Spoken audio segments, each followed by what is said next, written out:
सर्वप्रथम हे असं आंदोलन काही होतं आहे किंवा सुरू झालं आहे हे मला आज दुपारी 2 वाजताच कळालं.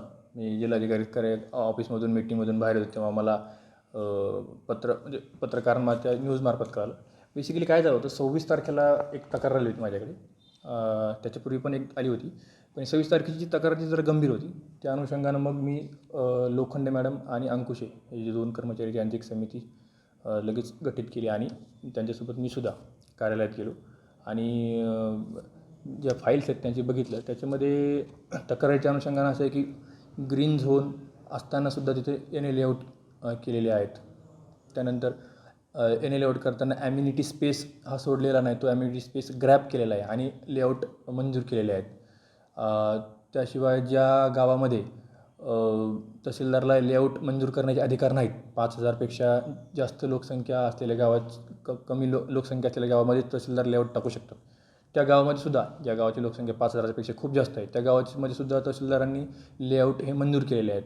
आणि जिथे गौण खनिजचा परमिशन 1,000 ब्रासची मागितली असताना ऑफिशियली कार्यकारी अभियंत्यांनी, तिथेसुद्धा त्यांनी 500 ब्रासचीच गौण खनिजची परमिशन दिली आणि 500 ब्रास हे गौण खनिजाचं उत्खनन हे असंच झालेलं दिसला.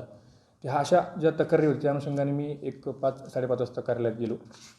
त्या फाईल्स बघितल्या आणि मॅडम ह्या उशिरा आल्या, त्या कुठेतरी बाहेर गेल्या होत्या आणि मला म्हणजे अपेक्षित नव्हतं असं काही, की सिम्पल मी फक्त फाईल्स बघितल्या आणि जी समिती आहे यांना सांगितलं की 8 दिवसामध्ये तुम्ही हा एक याचा रिपोर्ट्स देऊन मला सादर करा. बाकी तर कुठल्या कर्मचाऱ्यांचा किंवा काय कोणाचा काही प्रश्न नाही.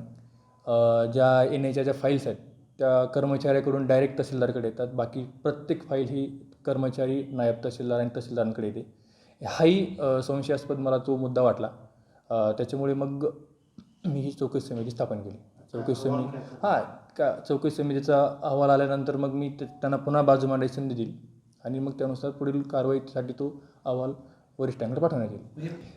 म्हणजे कर्मचाऱ्यांना माझं आव्हान आहे, काहीही विषय नाही. फक्त आपण चांगल्याच पद्धतीने काम करतो आहे, चांगल्या पद्धतीने काम करूयात. फक्त जो कोणी भ्रष्ट असेल ना, त्याला पाठीशी घालण्यासाठी किंवा तो त्याच्या पदाचा उपयोग स्वतःचं ढाल म्हणून इतरांना करत असेल तर ते होऊ देऊ नका. म्हणजे भ्रष्टाचाराला पाठीशी घालण्यासाठी आपण नाही आहोत, आपण भ्रष्टाचार उकरून फेकण्यासाठी आहोत. सकाळपासून ऑफिसलाच आहे. दुपारी आत्ताच सांगितलं मी 2 वाजता मला पोर्टलवरून कळालं की असं आंदोलन झालं आहे म्हणून. आणि मग मी आता तहसीलदारांना फोनसुद्धा केला की नेमकं काय बाबा काय झालं आहे मला सांगा तरी, तर ते काय फोनसुद्धा उचलत नाहीत. वॉटेवर.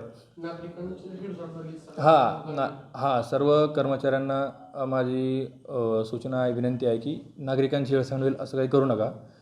जे सत्य आहे ते बाहेर येईल. तुम्हाला कुणाला काही घाबरायचं काम नाही. वस्तुस्थितीचा अहवाल फक्त आपण कलेक्टर साहेबांना देणार आहोत, त्याच्या व्यतिरिक्त काही होणार नाही.